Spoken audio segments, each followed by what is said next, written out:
प्रति कर रहे हैं। देह विनाशी, तो वो पुरुषार्थ भी जो हम देह अर्थ कर रहे हैं वो भी विनाशी हो जाएगा। इसी जन्म में प्राप्ति देगा, इसी जन्म में खत्म हो जाएगा, अगले जन्मों में प्राप्ति नहीं कराएगा। और पुरुषार्थ करेंगे, आत्मा के अर्थ करेंगे तो इसी जन्म में भी प्राप्ति देगा और अगले कल्प में 84 के चक्र में जन्म जन्मांतर प्राप्ति कराएगा। इसलिए बोला कि पक्के भारतवासी बनो। कैसे भारतवासी? जो मन बुद्धि के वाइब्रेशन से जन्म देने वाले हैं, इंद्रियों के आकर्षण से जन्म लेने वाले नहीं।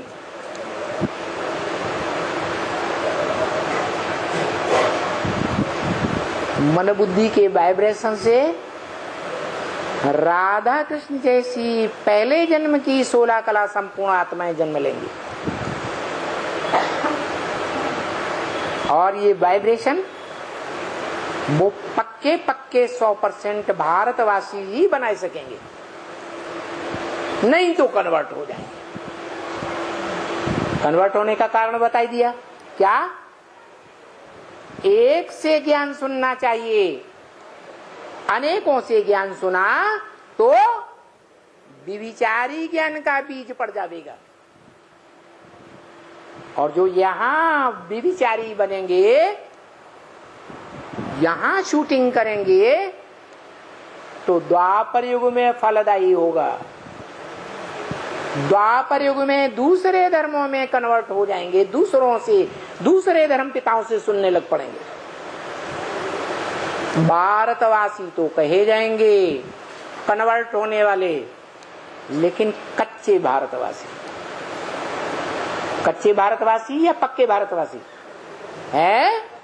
कच्चे भारतवासी जो सृष्टि रूपी वृक्ष में कोई दाईं ओर की डालियों में कन्वर्ट हो जाएंगे। भारतवासी जो धर्म है, बौद्ध धर्म में शंकराचार्य के, संन्यास धर्म में, सिख धर्म में या आर्य समाजियों में चले जाएंगे। जो यहाँ सुनी सुनाई बातों में प्रभावित होते हैं, और होते तो सभी हैं प्रभावित।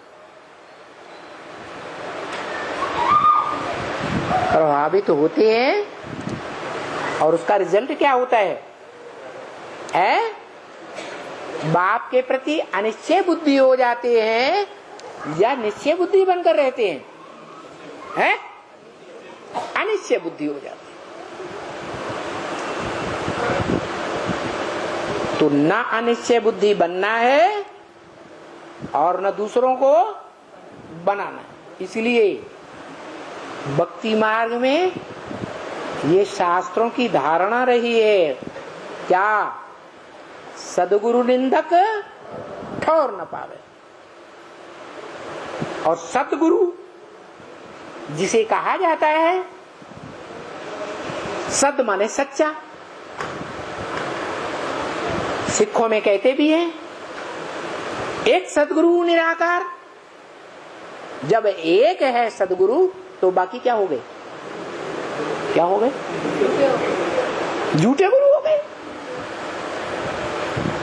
जो भगवान के मुख से, ब्रह्मा मुख से सुनाई हुई बातों के अलावा अपनी बात मिक्स करके सुना देते हैं, भगवान कहते हैं क्या? परचिंतन पतन की जड़। तो जो परचिंतन की बात सुनाते हैं,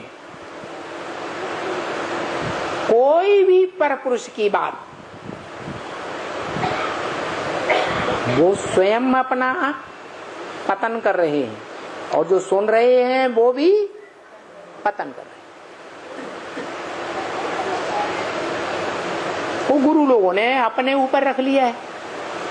क्या वो समझते हैं हम ही सदगुरु हैं, शिवो हम ब्रह्मास्मि, हम ही ब्रह्मा हैं। तो वो ये बोलते हैं जिज्ञासुओं के सामने कि सदगुरु निंदक ठौर न पावे।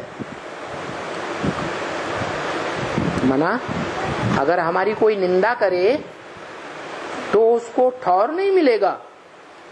अरे उनसे कोई पूछे तुम्हारे पास कौन सा ठौर है, तुम अपना ही घर बार बाल बच्चे छोड़ के आए। तुम जिस ठौर में रहते हो वो दूसरों का दिया हुआ भीख मांगा हुआ है। भीख मांगने से तो मरना भला, अपना पुरुषार्थ करके कमाओ।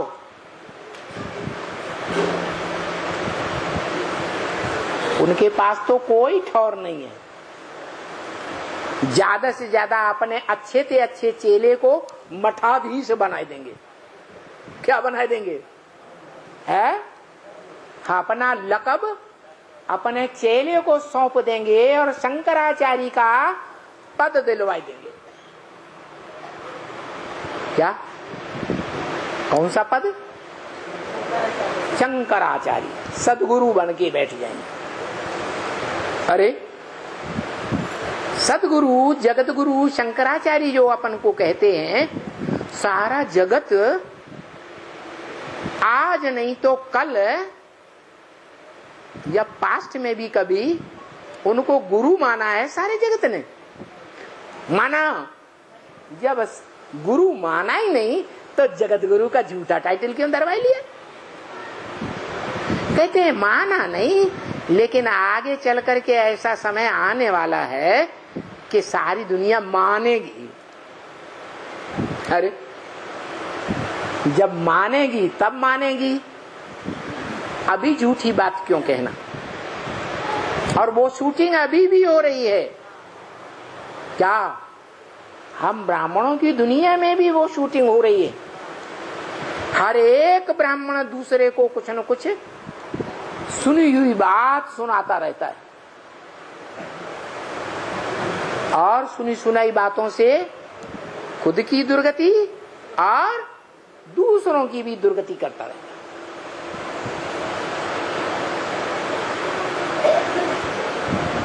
अभी वो समय आने वाला है। क्या भगवान के 3 पार्ट बताए। भगवान बाप भी है। क्या? ज्ञान का बीज डाल करके जन्म देने वाला भी है आत्मा को, और उसी आत्मा का पुरुषार्थ जब संपन्न होता है तो उसको मुक्ति, जीवन मुक्ति का वर्षा भी देने वाला है। साथ ही वही आत्मा जो मनुष्य सृष्टि का बाप बनती है, वही सुप्रीम टीचर का भी पार्ट बजाती है प्रैक्टिकल में, और वही आत्मा सदगुरु का भी पार्ट बजाती है। क्या? वो तीनों पार्टधारी एक ही आत्मा का पार्ट है। क्या कहा? वो बाप भी है, वो सुप्रीम टीचर भी है, और वो सदगुरु भी है। पहले बाप के रूप में, तो आदि में, सो अंत में बाप के रूप में, और बाद में टीचर के रूप में बीच में। टीचर का काम होता है टीच करना, व्याख्या देना, गहराई से समझाना। तो वो सुप्रीम टीचर एक ही आत्मा का पार्ट है, और वो ही आत्मा अंत में सदगुरु का भी पार्ट बजाती है। क्या? कैसा सदगुरु? सच्चा सदगुरु शिव भगवान। ऐसा शिव जो सारी दुनिया का कल्याणकारी है। क्या? सारी दुनिया का कल्याणकारी। अभी भी सुप्रीम टीचर के रूप में कल्याणकारी कोई एक मनुष्य आत्मा के द्वारा, और भविष्य में भी सदगुरु के रूप में सदगति देने वाला एक ही बाप, एक ही रूप में कल्याणकारी का पार्ट बजाता है। सबका सदगुरु या कोई का सदगुरु? कोई का नहीं, सबका माने देव आत्माओं का भी सदगुरु, मनुष्य आत्माओं का भी सदगुरु और असुरों का भी सदगुरु। माना इस सृष्टि की जो भी मनुष्य आत्माएं हैं सबका सदगुरु, सबका सदगति दाता। एक भी मनुष्य आत्मा ऐसी नहीं बचेगी जो कम से कम एक जन्म में सदगति को प्राप्त न हो, एक जन्म में जीवन मुक्ति को प्राप्त न हो। जीवन धारण करेगी लेकिन जीवन मुक्त, माना दुख दर्द नहीं सहन करेगी।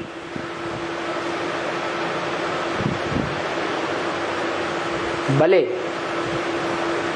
कोई में प्रवेश करके पार्ट बजाएगी, लेकिन उस आत्मा में इतनी शक्ति होगी कि जब चाहे प्रवेश करे और जब चाहे वापस आ जाए। जैसे जीसस को कीलियां गाड़ी गई तो जीसस की आत्मा को दुख होता है या क्राइस्ट की आत्मा को दुख होता है? जीसस की आत्मा को दुख होता है। क्राइस्ट की आत्मा दुखी नहीं होती। वो इतनी शक्तिशाली है, इतनी सात्विक है, सतो प्रधान है। जब उतरती है तो पहले हर आत्मा सत्व प्रधान होती है, तो दुख सहन करेगी? नहीं सहन कर सकती। वो फट से निकल जाएगी, फट से प्रवेश कर सकती है। ऐसी स्थिति ब्रह्मा के उस वंश के बच्चों को जो सूर्यवंशी बच्चे कहे जाते हैं, ऐसी शक्ति धारण करनी है। कैसी शक्ति है? जब चाहे तब किसी में भी प्रवेश करे और जब चाहे तो वापस आ जाए। आत्मा जीवन मुक्ति का अनुभव करे, जीवन में भी अनुभव करे, शरीर में भी रहे, सुख का अनुभव करे, दुख का अनुभव न करे। तो ये वाइब्रेशन को जीतने वाले बच्चों की बात है। जो बच्चे राज परिवार के भांति बनते हैं जन्म जन्मांतर, राजयोग सीख करके,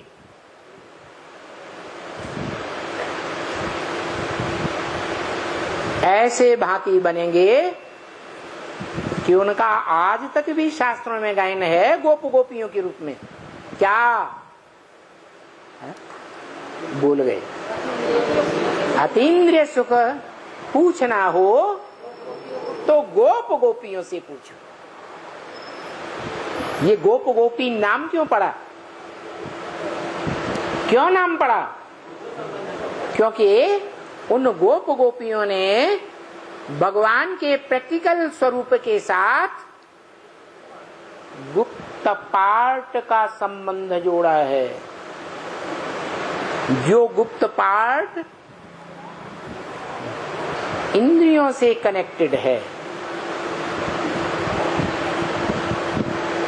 आंख के द्वारा भी हो सकता है।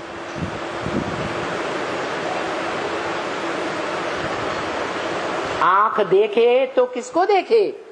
आत्मा को देखे। नहीं, आत्माएं तो ढेर हैं। किसको देखे? स्वप्न में भी ऐसी स्टेज बन जाए कि स्वप्न भी आवे तो एक के स्वप्न आवे। ऐसा कब होगा?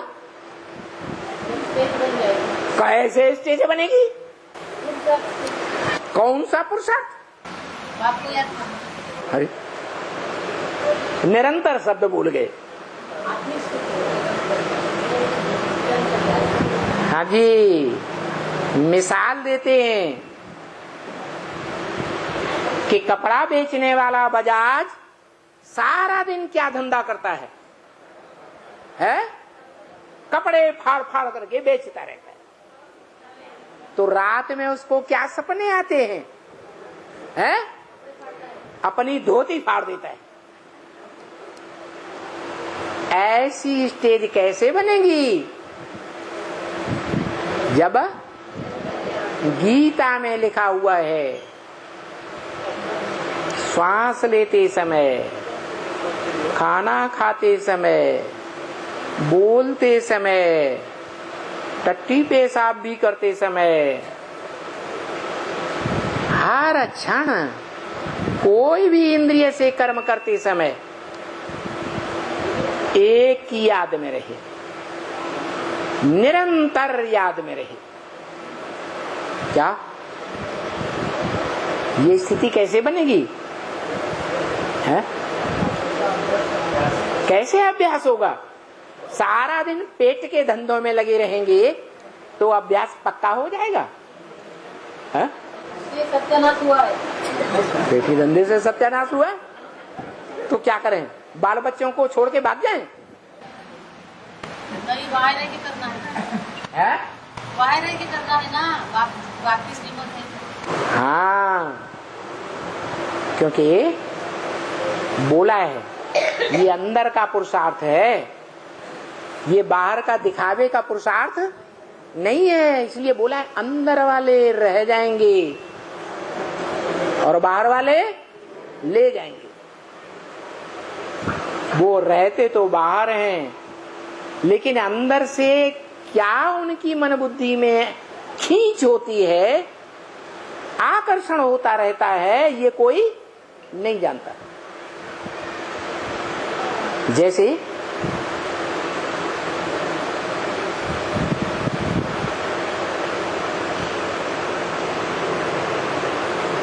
सन 76 से पहले भी हुआ। क्या हुआ? अंदर वाले सरेंडर्ड हैंड्स रह गए, जो आज भी अपने को ब्रह्मा कुमार कुमारी कहलाते हैं, बाप को नहीं पहचान सके और बाप का अखूट ज्ञान का वर्षा नहीं ले सके। और बाहर वाले जो घर गृहस्थ में रहते थे वो ले गए।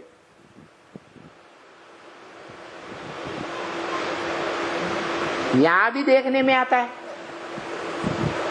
जो भी बैठे हुए हैं वो घर गृहस्थ में रहने वाले ज्यादातर नॉन सरेंडर्ड हैं या सरेंडर्ड हैं? Non surrendered. फिर भी अगर ऐसा पुरुषार्थ करते हैं अंदरूनी, क्या कैसा अंदरूनी पुरुषार्थ कि एक के प्रति मन बुद्धि खिंचती रहे, कोई दूसरे के प्रति बुद्धि का आकर्षण न जाए। जैसे बांधेली माताओं के लिए बोला कि सबसे जास्ती कौन सी माताएं याद करती हैं? बांधेली माता याद। उनका लगाव न पति में जाता है, न बच्चों में जाता है। ऐसे हैं तो नंबरवार, लेकिन याद करने में तीखी बांधेली माताएं जाती हैं। इंद्रियों से, देह से बंधन में है। बंधन में रहने का समाज के सामने अंजाम किया हुआ है, इसलिए निभाती हैं, क्योंकि भारतवासी बनना है। क्या डाइवोर्स देकर विदेशी नहीं बनना है, वो संस्कार नहीं डालने हैं, तो सहन करती हैं, मर कट के भी सहन करती हैं, लेकिन मन बुद्धि से क्या उपराम रहने का पुरुषार्थ करती है। बाबा कोई नई आत्मा आई और उसके घर के बंधन है, आने नहीं देते, और तो वो आत्मा क्या पाएगी, क्या पुरुषार्थ करेगी? बहुत सी माताओं ने ये अनुभव किया होगा कि जिस दिन गहरी याद रहती है, कभी कभी गहरी याद रहती है कि नहीं, जब गहरी याद रहती है तो दुर्योधन दुशासन कैसा भी पुरुष बन जाए, लेकिन वो सफल नहीं होता है, जीत हो जाती है। तो मूल बात क्या हुई है? वो ऊपर वाला क्या देखता है? अंदर का मन बुद्धि रूपी आत्मा को देखता है कि लगन कहाँ लगी हुई है। अगर बांधेली भी माता हुई है और नियत खराब है, पुरुष चंचलता करता है और प्रभाव में आ जाती है, तो प्रभावित हो गई ना, प्रभावित हो गई माने प्रजा बढ़ गई।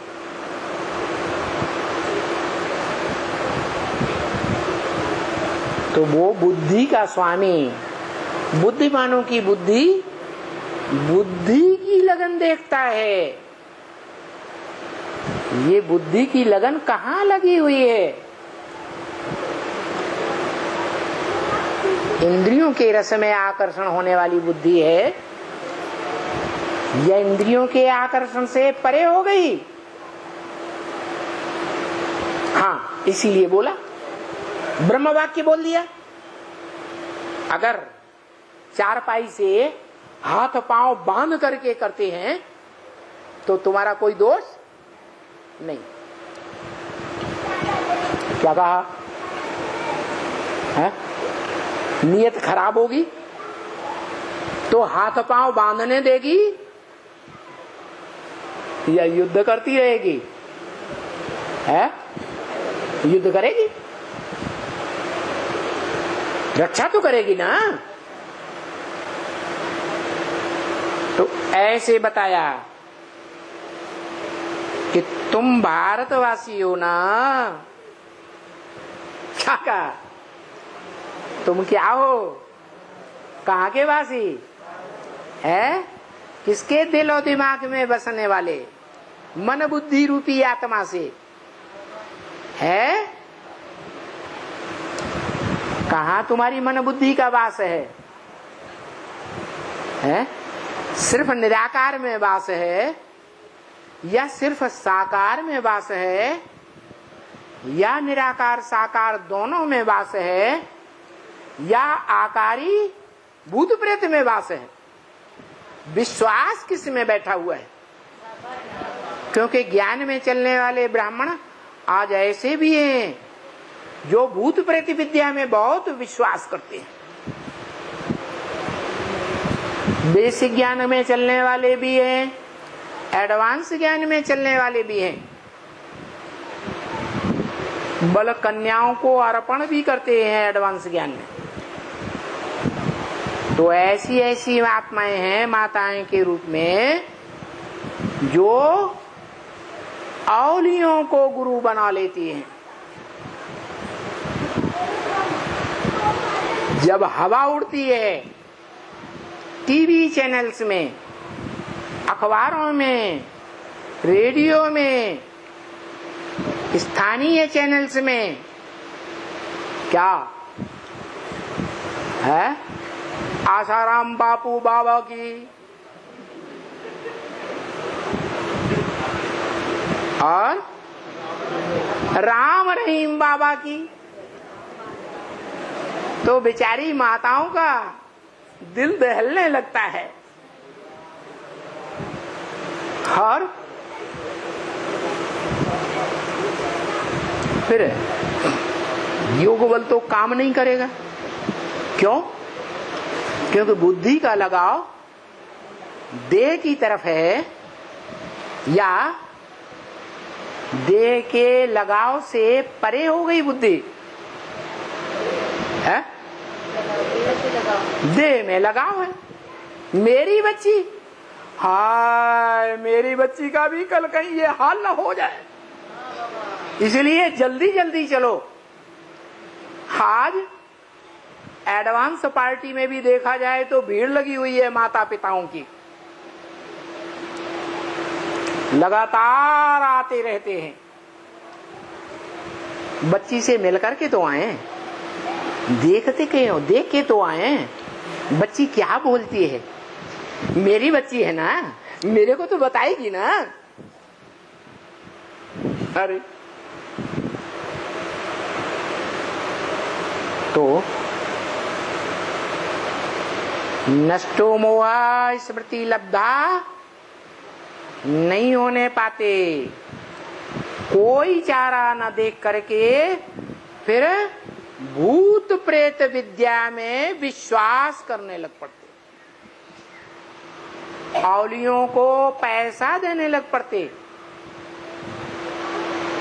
जो भूत प्रेतानी टंट घंट हैं वो टंट घंट भी करने लग पड़ते। तो बताओ, बाप के प्रति निश्चय बुद्धि है? नहीं। जब अंदर से संकल्प आया कि बच्ची को घर ले आए तो क्या साबित हुआ है? निश्चय उखड़ गया या निश्चय कायम है? निश्चय उखड़ गया। अभी तो कोई परीक्षाएं फाइनल नहीं हो रही दिखाई पड़ती है, लेकिन टाइम आ गया। क्या? माया अब फाइनल पेपर जोर शोर से लेगी। इसलिए सुनी सुनाई बातों पर कभी विश्वास नहीं करना है, चाहे वो इंटरनेट में सुनी सुनाई बातें हों, चाहे टीवी चैनल्स में सुनी सुनाई बातें हों, चाहे बड़े बड़े और पुराने पुराने अखबारों द्वारा सुनी सुनाई बातें हों, चाहे रेडियो में सुनाई हुई बातें हों, एकदम सुनी सुनाई बातों पर विश्वास नहीं करना। क्या करना है? मेरा तो एक बाबा हाँ, मेरे को सुनाने वाला एक शिव बाबा, दूसरा ब्रह्म वाक्य सुनाता है। क्या? वेदवाणी सुनाता है। ब्रह्मा के मुख से जो बोला गया वो क्या है? वेदवाणी। तो हम वेदवाणी की जो बात है उसी बात को मानेंगे, टैली करेंगे, तब मानेंगे।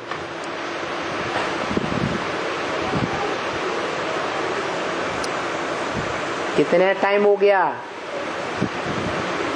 ये ज्ञान को चलते चलते? है कितने साल हो गए? 80 साल हो गए। 80 साल के अंदर वो बाप टीचर सदगुरु एक ही है ये नहीं समझ पाए।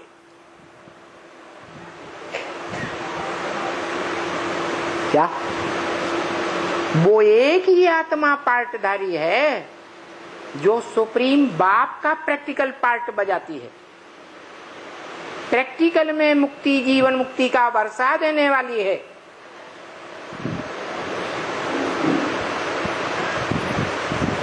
सुप्रीम टीचर का पार्ट बजाती है। जो गीता गीत है, कविता है, क्या है? गीता क्या है? अरे गीता नाम क्यों रखा है? गीत है भगवान के मुख से गाया हुआ, जिसमें अलंकारिक भाषा भरी हुई है, प्रतीकात्मक भाषा भरी हुई है। दुनिया के सामान्य लोग तो उसे समझ ही नहीं सकते। समझ सकते हैं?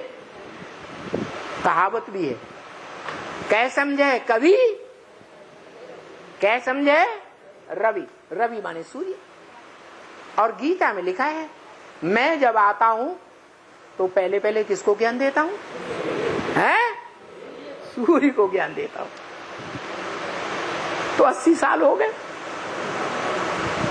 80 साल पहले वो सुप्रीम सोल, निराकार आत्माओं का बाप, निराकार ज्ञान का अखूट भंडार जो देने वाला है,